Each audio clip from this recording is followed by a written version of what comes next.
going, everybody? This is Izzy from Sangoma Records. I got my boy Michael here.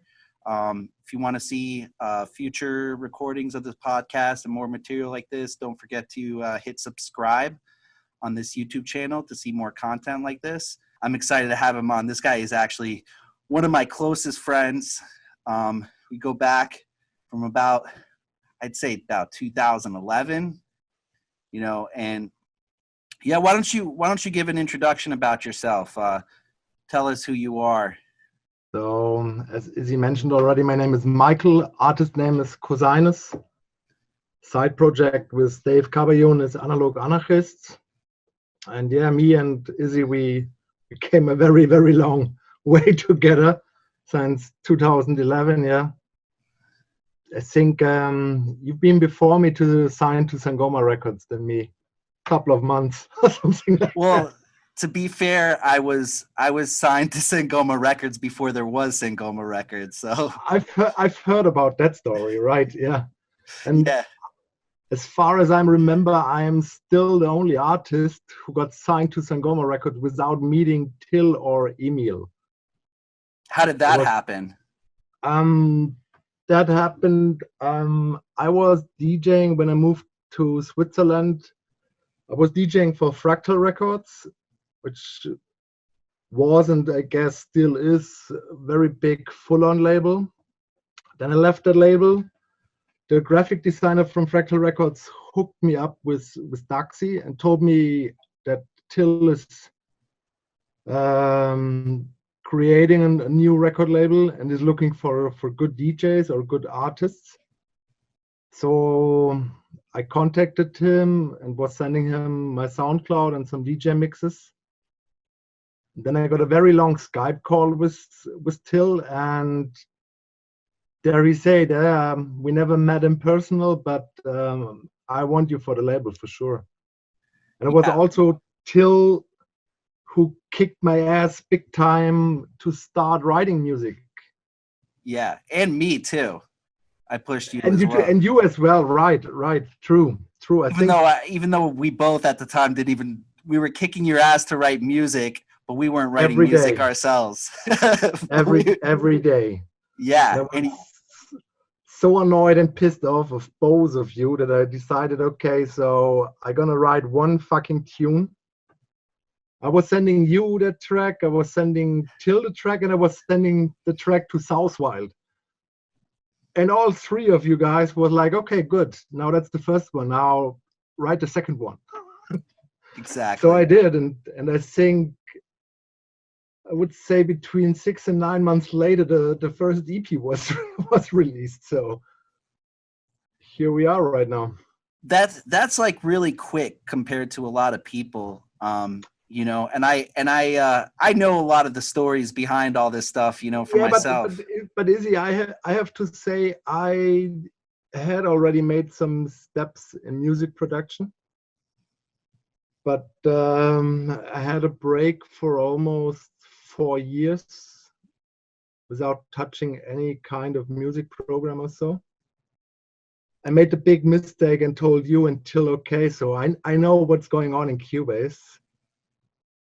And Till was like the dude who were like, oh, you know the programs, so you can write music, right? So do it. Exactly. 2 days later, it was you, Michael. What about the music? And before that, we got to do, we worked closely. Like we met I remember we met online because you were new to the label, and I listened to your mix. You know, you had a recent mix that you put up, and I had a recent mix that I put up.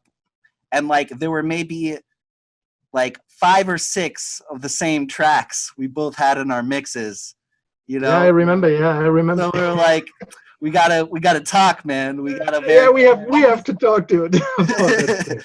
You know, I was like, I played these like 3 or 4 tracks in this mix, you know? And so you started out in the label as a label DJ, you know, and then became full on producer.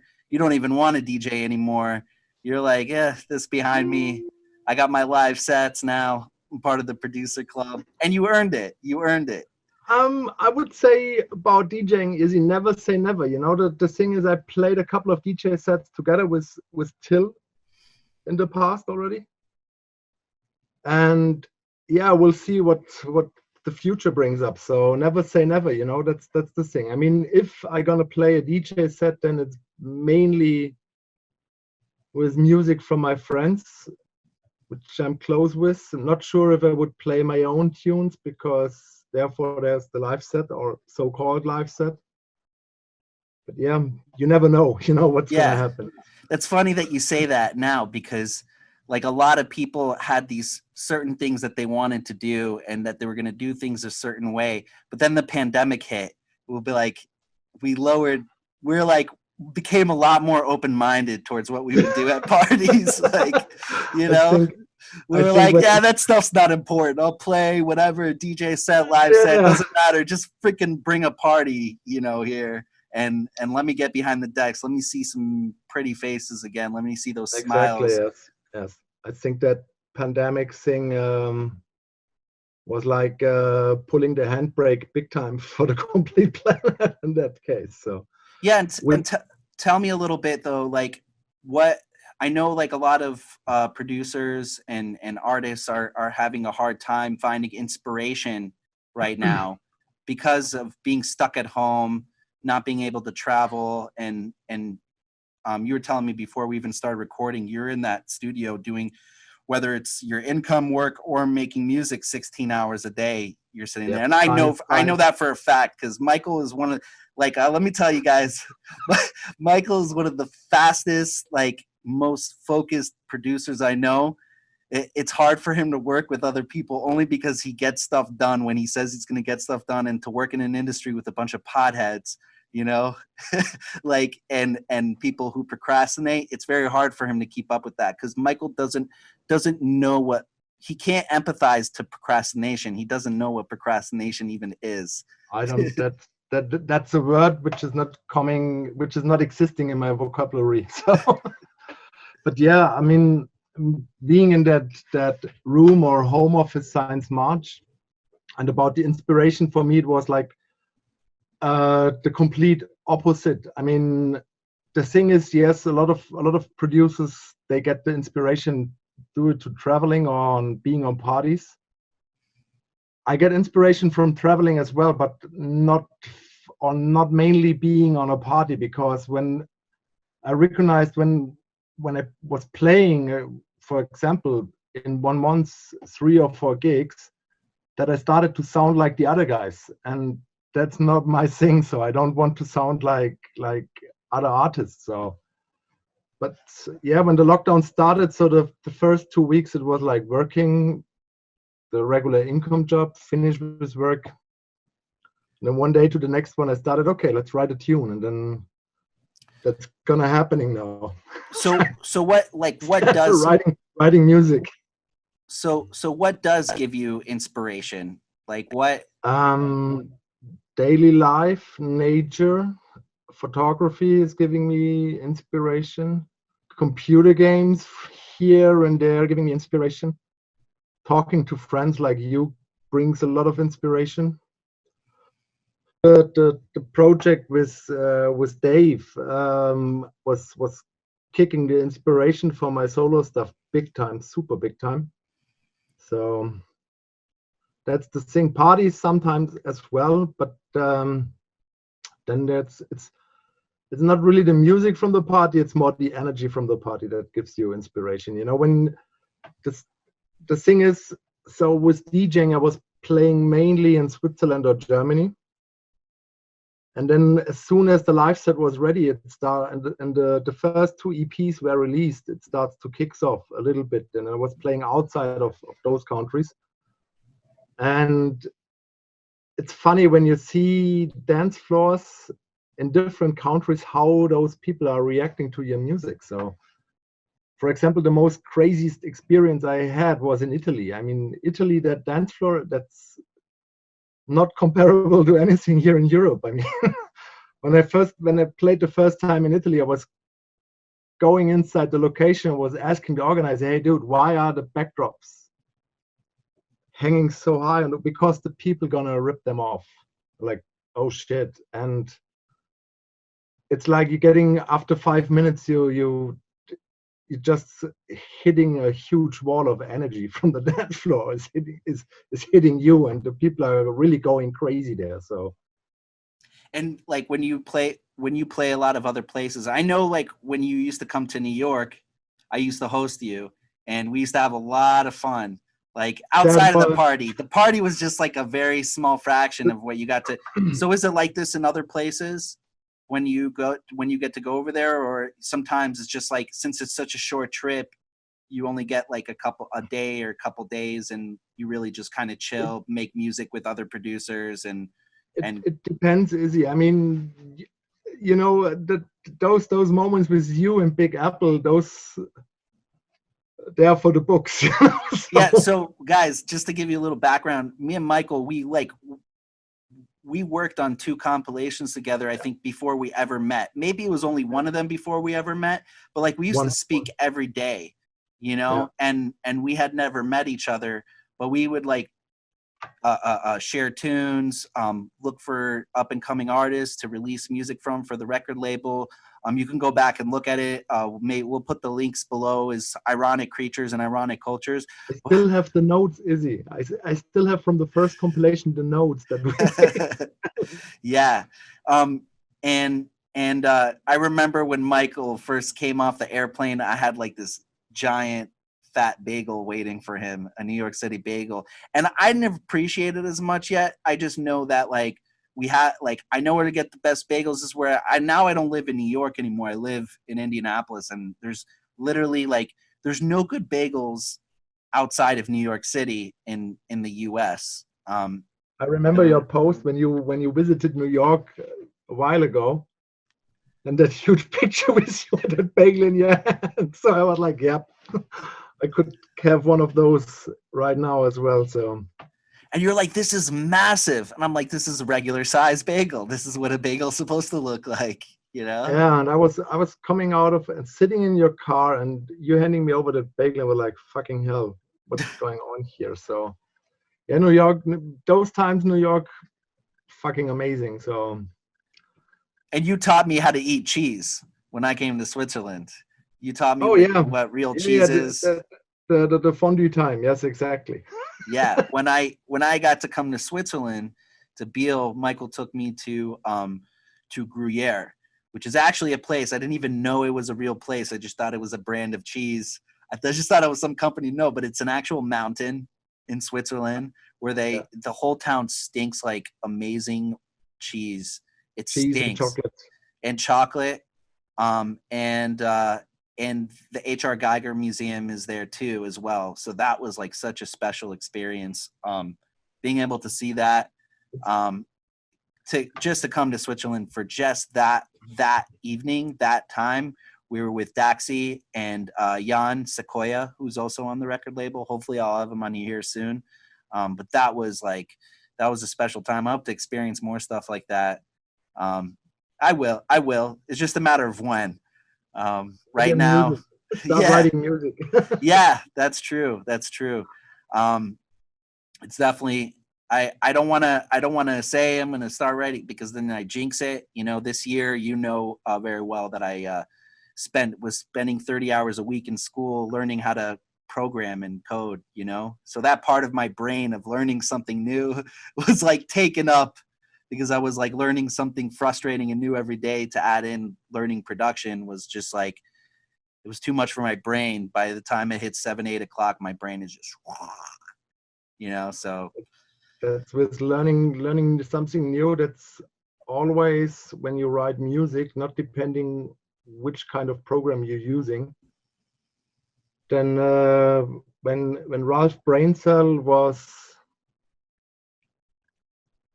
I always say he's the responsible dude who was kicking me into modular synthesizers, and it's all his fault that I'm broke since then and starving every day because it's really expensive stuff. But I think that was a huge challenge to understand that kind of synthesizer and to learn that stuff. But it helped super big time to learn VST plugins. So. Yeah. And I know like there's a huge fan base for that here in the US with with modular synthesis, especially that Cry's been doing that for a long time here, you Yes. know. And Cry was also is a super big help when I have questions about modular synthesis and stuff like that. So he's always a helping hand. And yeah, you guys in the US, you have Richard Devine, who is basically sound design god of modular synthesizers. So I remember I saw once an interview where he got asked how it started with him and synthesizers, and he was like, yeah, you know, me and my dad, we found that broken ARP 2600, and then my parents got away for a weekend, and I was spending the whole weekend in the garage dropping acid and twiddling that knobs on that end. So this was which guy? Richard Devine was that. Richard Devine. Cool. Yeah, I've seen some videos of him. It's interesting stuff, you know. Very experimental music. Very experimental. Yeah. Which and there's this guy, man, I saw him at a festival here last summer. You mean Colin Benders? No, the suit and tie guy. That's his stage name. American guy, and he's obsessed with modular synthesizers. And he had like this really long ambient, live, all analog sets. And the difference. If an FM lead is done with software or with an analog gear, I mean, if you're producing music, then for sure you can say the difference. Either way, you're gonna, oh, that's analog, or you're gonna ask that dude where you got the sound to hear, can you send me the preset for it? Which happened a couple of times already, where people, when I was posting Insta stories of writing music in Cubase, and then I got those messages, hey man, how did you make that fucking huge sounding lead? Is that made with Serum? No, that's made with my woodbox on the table. Like, oh, okay. But can you please teach me how to make something similar with software and so on? There you can hear the difference, yes. But at the end, it's just music, you know. So Parasense once told me on a festival, Michael, don't give a shit what other people are using. Just make music. It doesn't matter what you use as long as you make music. So I agree with that. I agree with that statement. Personal for me, the psytrance scene at the moment, sound-wise, it's a little bit safe, you know. So you have tons of YouTube videos and tutorials. And during that pandemic, Future Music Academy was coming up, you know, and where producers are teaching their way of making music. I think it's a little bit of a copycat system that we are at the moment, you know. So we have all those amazing software, but where the fuck is the crazy music, you know? So there's only a handful of people who surprising you, you know, with new music. Where you really give me some names, you know, like what? Give me some names of people that are surprising you these days. Names of people who are surprising me, music-wise, from psytrance or in general. Everything, man. Everything. So in general, I would say, of course, it's Richard Devine. Colin Benders, who's making those amazing techno live sets only with modular systems. What else was the guy? There's one artist I discovered lately who's, you know, that circle thing which is going on. They're doing those live sets and live streams from famous places like the pyramids in Egypt. No, I didn't know it. I don't know anything about that. I have to show you this. Stefan Bozin I really like, which is, yeah, that's some special stuff. That's special stuff. Classical music I'm listening a lot during lockdown, like Beethoven and Mozart and stuff like that. That kind of music is, I don't want to know what kind of stimulants or anything else those dudes were taking, but their music is super crazy. What did they have to take back then? You know? Exactly. That's the thing. That's the thing. Psytrance wise, yeah, it's from our label, the music. I think the one producer from our label who really kicked my ass big time was Manuel Jeber, the new signing that we made. Stuff from Pavati Records is mostly kicking my ass big time. Depends from which producer it's coming from. And of course, the Wild Things family from the UK. I really like their stuff, what they're doing. I haven't seen what they have released recently. Have they released anything recently? Beardy was doing a compilation, and the new Headworks EP is out. And I have to say, Rowan, holy shit! I mean, I know him for a while, and the last tracks he was kicking out was like really like, wow, holy shit, huge progress. Nice. And like I was just going through your bio again today. And oh my God. It's like, yeah. And it was just like, man, you were there from early days. Not to make you sound really old, but you're super old. But yeah, like you were spinning in clubs at the age of like 13. So it was already no. 15. 15, yes. 15 was the first parties I played as a DJ. And then and this was South Germany. Yeah. Was mostly South Germany, and then with 17 it was, yeah, I would say not only South Germany, also kind of West Germany as well. And then 1997 there was psytrance coming into my life. I mean, not that Goa trance back then from Israel, or which was mainly trance. I mean, that was. Don't be hating. I know that's. Huh? Don't be hating.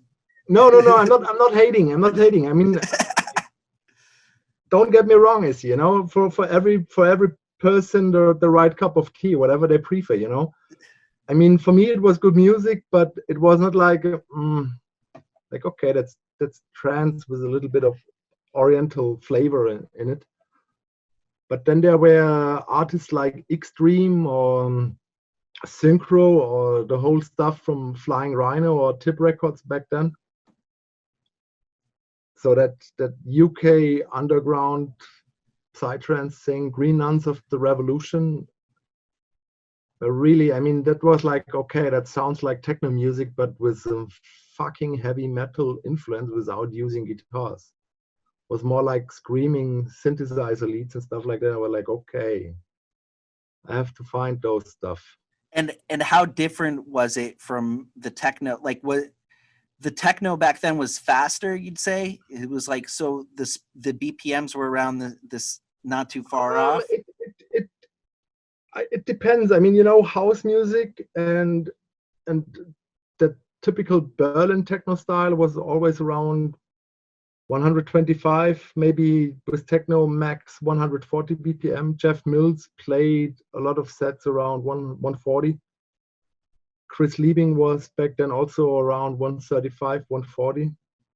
But I think I've heard some streaming sessions from Chris Liebing. I was like, okay, it's still got that hard industrial vibe, but it's getting old, so the tempo is a little bit slower back then.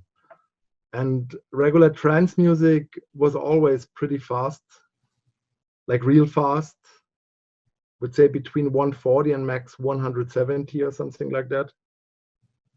Which was not a surprise for me, but when the high-tech movement was coming up really big, my first thought was like, oh dude, it's back then like when the hard trance time was so big, and you know, and it's kind of Nintendo sounds and really fast BPMs, and I didn't got it back then, and then nowadays I don't get it, so it's not for me. So yeah.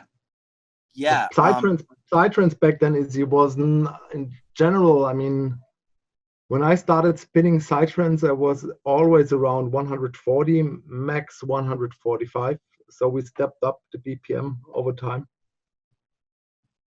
Yeah, but what got you into was those acid sounds, like Oh yeah. those FM leads. That was like, It was back then. It was more that kind of science fiction feeling those music had to me, you know. and you were always a science fiction guy. You were always a Yeah. Like, well, Basically, more or less. what are your biggest influence besides Star Wars? Biggest influence beside, I would say, it's Dune. I would say. Yeah, and they're coming out with those movies, right? They're coming out with a movie for Dune. Yeah, there was the plan to release that movie this year into cinema, and I've heard some rumors that they're now thinking about bringing it to cinema next year and also at the same time on streaming platforms, which is kind of ridiculous to me because I don't want to see that movie on my couch and on my television, you know. I just want to see it on a big screen with a huge fucking sound system, because that's where the movie is made for, you know, for the big screen and not for television, man. Yeah. Do you think it's going to live up to your expectations, since you're such a fan of the books? And we will see. I mean, what's the name from the dude? I think it's Danny Villeneuve or something like that. Who's being the boss of the making? I mean, Hans Zimmer is doing the soundtrack. Oh wow, that's special. That was. talk about classic music is Hans Zimmer. I mean, Izzy, don't get me wrong. Seriously, don't get me wrong. Hans Zimmer, he made some scorings for movies which are really super special. Like Interstellar is super big. Gladiator is really, really fucking amazing. But the thing is, with those dudes who writing film music, the last 2 years were kind of boring because they're always using those big impact sounds, always the same chords and anything. So when it comes to film music in science fiction, then Brian May from Queen, you know, the guitar player from Queen, he was doing the soundtrack for Mad Max, for the first Mad Max movie. I just found it out a couple of weeks ago. I was like, scoring by Brian May, and I was like, what? All right. You know what I was listening to last week? I was like listening to it on repeat. Was the Game of Thrones soundtrack, but not the lead intro one. That one I'm sick of. I got sick of pretty fast. I mean, I honestly couldn't wait to skip through the intro every time. I'm like, like I just. But when the dragons come out, you know, and the soundtrack to that, which is the same guy that wrote that. He has some Indian name. Did you hear the rumors as well that the original author from the books, that they have plans to reshot, I think, the last 2 seasons because they were so fucked up. I liked the second to last season. You know, the last season, in fairness, I know a lot of people are going to hate on me for this. I didn't think it was terrible. I just understood what they had to work with. Like, they had such a huge cast, and all those people had to move on with their lives. I mean, they literally spent like 10 years, 8 years of their lives like behind that set, and they all got huge. And it's like this massive staff, and it's like they didn't have the books to keep up to date, and they couldn't wait for it. The thing is, you know, when you're listening to the actors, you know, they're saying in irony, best season ever. so you know what I mean, the whole show, it's really epic until the books ends. Then it's getting from that epic level to a good, decent show. Yeah, it didn't keep up with the seasons before. That's for sure. I remember when you told me about Game of Thrones, I didn't even know that there was a show. And then I lost my regular job back then, and my brother was sending me the shows. He was like, you're gonna start with one season and I know you're gonna finish the whole season in one night. That happened to season 1 with me. I was watching the complete season in one day and we're like, fuck. Yeah. And then season 7 and 8, and this is a kind of also with movies, so I mean, there are those Marvel comic movies which are production-wise fucking amazing, story-wise very little. And for me, my concerns about Dune, for example, is that I know Danny Villeneuve have got in mind to make 2 or 3 movies out of it, so that was calming me down, because the story from Dune is way bigger than from Star Wars or Game of Thrones as well. So I mean, there are in total 6 books, 7 book, which is only the glossar where they explain things. I gotta get into them, before those movies come out. I just got the Earthsea series. Someone recommended me that Earthsea, the Earthsea series. So I'm gonna start that. Someone recommended that to me, and I have it on my what's it called, the tablet, the Kindle. The Kindle, yeah, I have it on my Kindle, but I didn't start it yet, because every time I'm like, oh, I gotta read more documentation, and then when I want to veg out, like it's hard for me to read at night, so like I'll watch, like yesterday I was watching, I was back like 3 seasons of South Park. I didn't watch it, but now I have HBO Max, so I'm going up to date with South Park. And the thing is with my regular job, I mean, that I'm doing tech support for internet and television and stuff like that. I hardly watched anything during that long period, during those months with lockdown and no parties and stuff. Like, I was reading some books, watching here and there an old movie, but mostly tweaking knobs or watching documentaries or stuff like that. And what kind of documentaries you like to watch? It starts from animals and ends about the universe and planets, about drugs, about, I mean, medicine and stuff like that. I mean, same thing, same difference, right? Yeah, medicine, drugs. Thing, there's one good documentary on Netflix about a dude who was high addicted on heroin and stuff like that. And he was going to Peru and making ayahuasca ceremonies. And they filmed the whole ceremony. And that's wild. It is wild, yes. Yeah, I know they do that for some kind of treatment for addiction, some ayahuasca, and I know I've heard it has great effects on people. I hope they stay that way. It's my concern is more the long term. Like, yeah, maybe the short term it could help, to do psychedelics, but it's like, is it going to be able to last? Not only for a year or 2 years.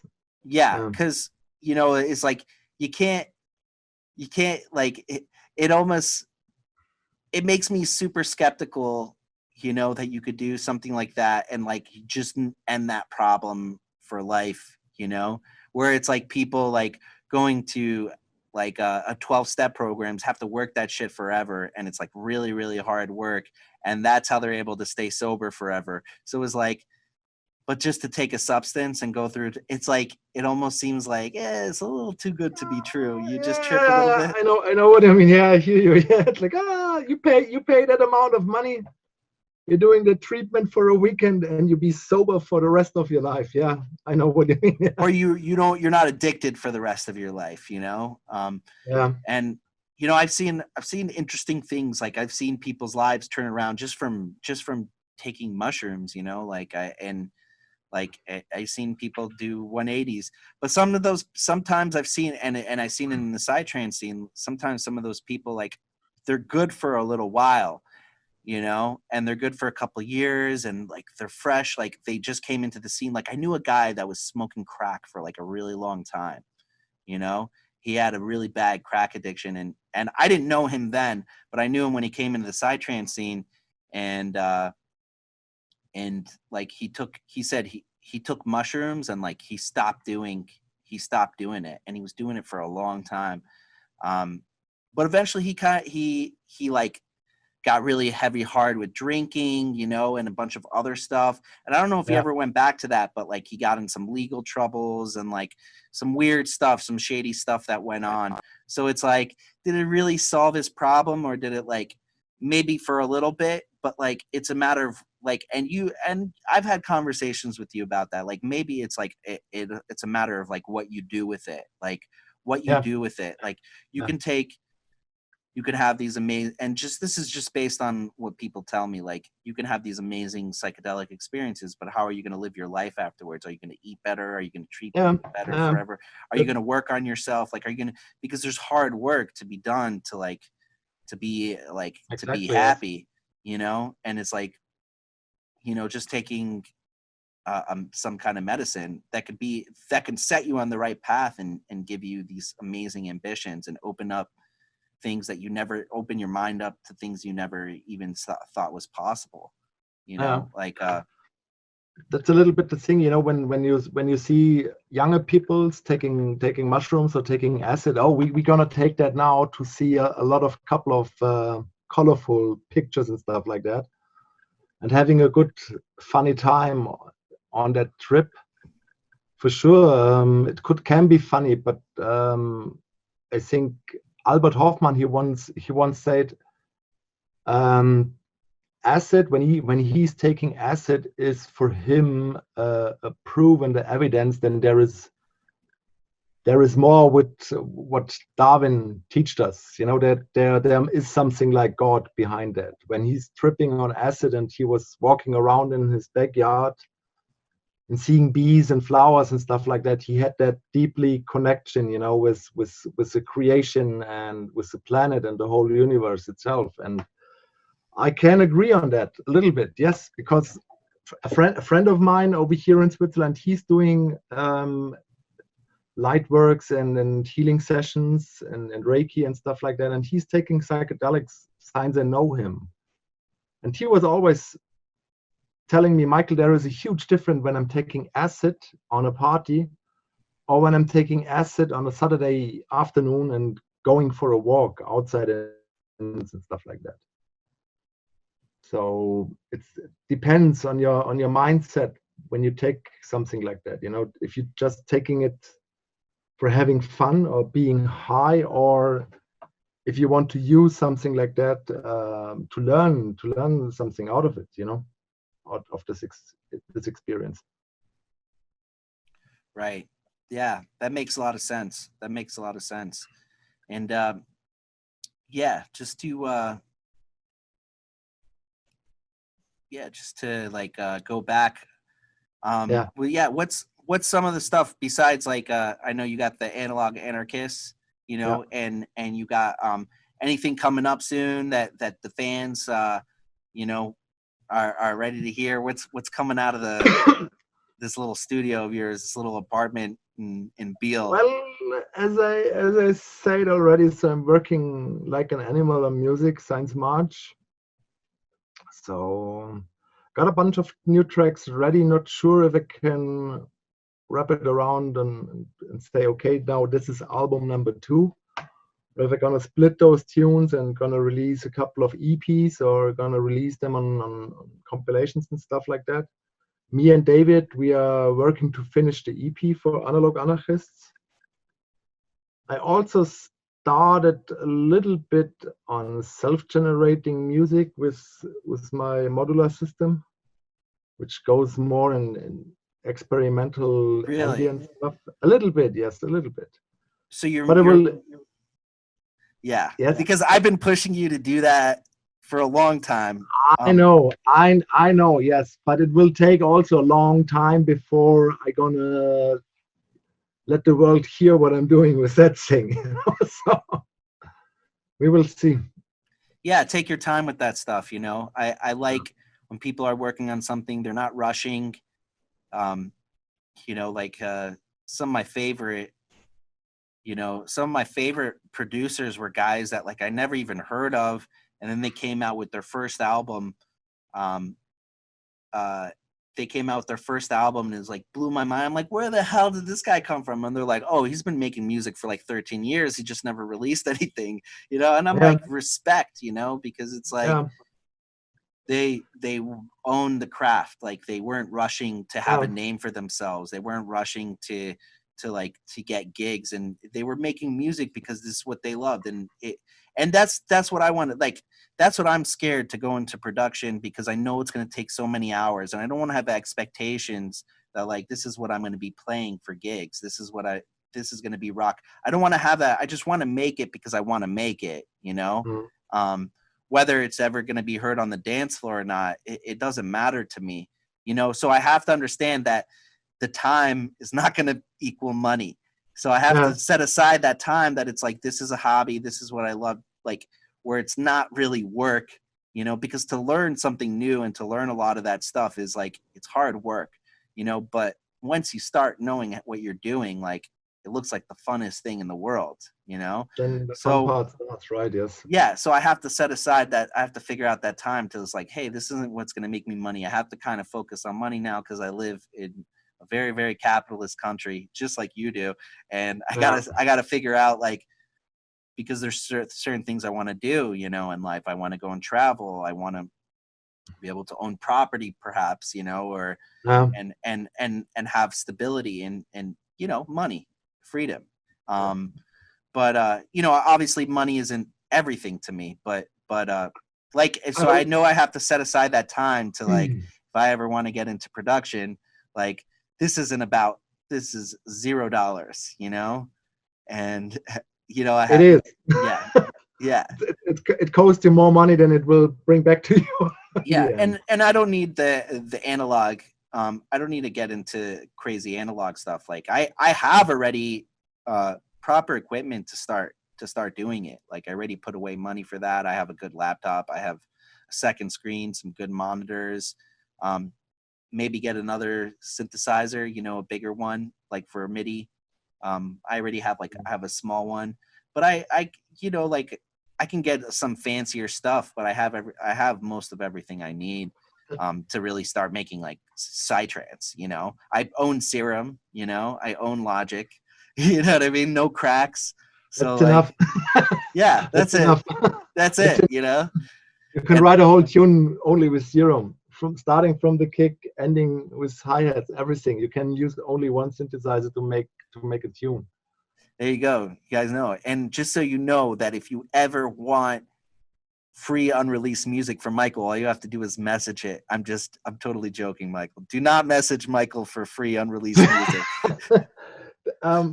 You pointed out shortly a very good point on writing music, where you said people producing science 13 years and then decide, okay, now I want to release something.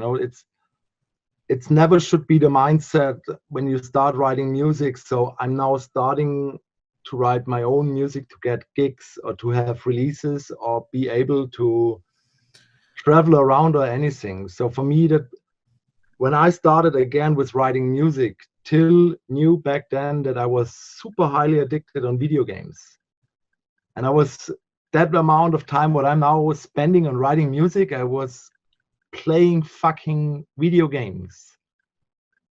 And then I started writing music, and then I got addicted on writing music because I'm general a tech geek, and it's just a way to work with my feelings or my thoughts or what's going on. And it's not depending if your music get recognized by 1 million people or only 100 or 10 people, as long as there is one person who appreciate what you're doing and freaking out on it, then it's pretty worth doing it. So that's the thing. Yeah, definitely. And that should be the mindset, to do this. Not, oh, I have to write now my own music because with DJing I'm not getting gigs, and I want to play on that and that festival and traveling here and there and meeting those and those people, you know. So I have a question. Who do you think, moving on, you know, because we are coming close to closer, who would you love to see on here, you know? oh, definitely for sure, Taxi, absolutely, without any discussion, still for sure, because he can tell, I bet, a lot of crazy stories from his experiences. Emil would be also super nice to have the main chief on a podcast. David, you had already. Even outside of the record label, like even Outside of the record label, Alex EVP would be a good addition. I knew it. I knew you were gonna say either Alex EVP or you were gonna say Jay Southwild. Yeah, that's normal. That Jay for sure as well. Ralph Braincell also, because Ralph is. I mean, all of those three guys are really good friends of mine, but Ralph, in my opinion, he's such a 100% true blood musician. It's so incredible what that dude is doing beside only psytrance, you know. Yeah, With making workshops and studio assistants and stuff like that, and not in music in general, you know. So he's a music addicted. yeah, and I listened to like all of his projects. Like he put stuff up on SoundCloud faster than I can listen to it, you know. And his Unknown Reality is like, that's music that I want to hear for a film score, you know, from his Unknown Reality project. Like every time I listen to that, I'm like, why isn't this in movies, you know? And like, I know you may have told me one time that he's done stuff for like video games. He's done scores. A little, yes, a little, but the same with Alex EVP. You know, Alex is also, he made sound designs for radio stations and stuff like that, and he's quality wise, production wise, in my opinion, Alex EVP 80 score, the end. Then we guys are 10 steps behind, you know. So those two dudes, they're off the hook. I mean, I don't know what they're doing in their studio, but it's not rocket science, but they know what they're doing. So that's the thing. Yeah. Oh, and just so you guys know, this we didn't come up with an official name for this thing yet. So we are going to have information when this gets released below. We're also going to have an email that you can contact us written below. If you have feedback, if you have more questions, if there's people you want to hear on here, you know, just exchange ideas. And yeah, we're here to talk about psytrance and everything around it that influences each other in our lives. And dude, this is again, like Michael, thank you so much for coming on here. And I know you're a little bit camera shy, but it was, you know, so I'm glad I was able to get a little bit more out of you. And I think this went really well. I'm looking forward to hearing more of your music and talking to you a lot more. And hopefully, and maybe, you know, if there's some more questions, you know, for you, I'd love to have you on another time. Hopefully, maybe more in person, you know, like that would be a little bit better, you know. To make it more the Joe Rogan experience, like maybe, but just, you know, better quality, better surroundings. Face to face is always better, you know. Like I'm working with Zoom because I'm all the way out in Indiana. I found 5 same room, you know. That would be the goal. Sitting on a table. Yeah, that would definitely be the goal. That would be the goal. Yes. Just to give you a little background about where I'm at in the United States, I'm in the middle of cornland. I mean, I live in a city. There's about 1 million people in the city. Like, it's actually not such a small city. There's maybe 5 people that know what psytrance is in this city. You know, or at least like that that listen to it sometimes, and you know, and I talked to a few of them, but and they're and the ironic thing is none of them are really actually from here, which is why they actually know what psytrance is. You know, like I actually put myself out there a little bit when I first moved out here, because I moved out here to kind of get away from it, to learn a new craft, and I was putting a lot of energy in parties, and I needed to have a career change.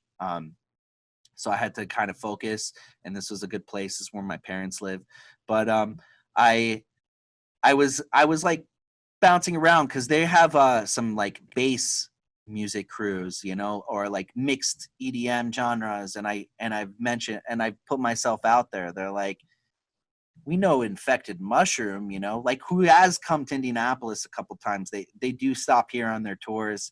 I'm like, yeah, my stuff's a little different. Like I was like hesitant to even share with them my SoundCloud. I'm like, listen, here's my SoundCloud. If you want it, you know, take it. If you don't, I understand, you know, like, and they were like, they actually, some of them did want me, one of them did want me to come out and play before, but they're like, we would like if you came to more of our parties. I was like, I didn't really come out here to go to party. Like, I don't want to go to dubstep parties, you know, like, not that I don't like it, but it's just like, there's very specific styles of bass music that I really enjoy, but outside of that, like, which is like a very, very small fraction of a percent of the music that I like from the bass music, but I really like it. But I just want you to know that like it's some of it, a lot of that very small fraction I enjoy sometimes listening more to than psytrance, than I enjoy listening to psytrance. But that's not a lot of the time what's being played at those parties, you know, and it's I'm not in my early 20s anymore, you know, and it was nice to start DJing in my early 20s, and because it was very social. I was already going to parties, like I was in love.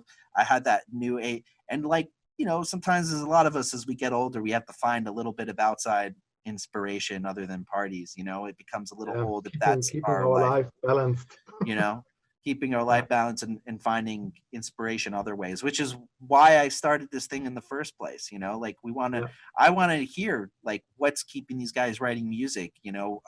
It can't just be going to parties, you know, and hearing other people's, like, everybody has their own thing, you know. And I was so happy to hear where your inspiration is coming from, and you being able to say it, you know, to the fans of the label, to whoever's listening out there, to the future friends of the label, you know. And yeah, dude, happy Hanukkah, dude. Merry Christmas. Thank you for having me, Izzy. It was a real pleasure to see you, even online, but it's always a pleasure to see you and hear you sharing some thoughts and some good moments. Yeah, absolutely. Yeah, keep going with it. Amen. Have a good night, man. And you. Yo, thank you guys so much for tuning in. I had a blast. I hope you guys did too. Feel free to check out the links below. We posted some of Cosinus's music, including the new Analog Anarchist EP that he made together with Cabayon.